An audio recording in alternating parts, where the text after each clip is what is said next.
Are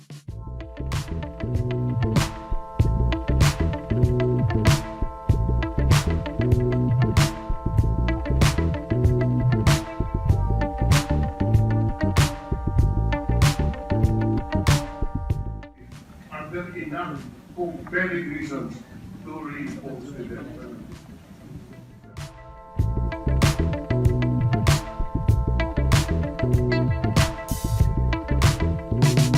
Mr. President, drugs is considered as a heinous, Mr. President, and that's why we're here to debate on that matter for the drugs is heinous or not. But Yes. Whether the drug is heinous or not. that's why in the committee we have a discussion for on that matter, and we should be approve that in discussion on the committee level, Mr. President, the hearing.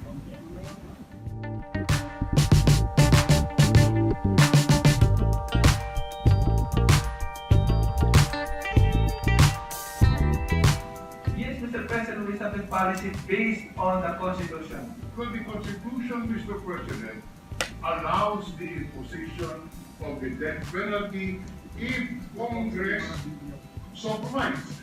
And therefore, it is not an issue of constitutionality, but an issue of whether Congress, in its judgment, adopts the principle that imposition of the death penalty is the correct policy. Is that correct, Mr. President? That's correct, Mr. President. And therefore we will be debating on policy, not on constitutionality.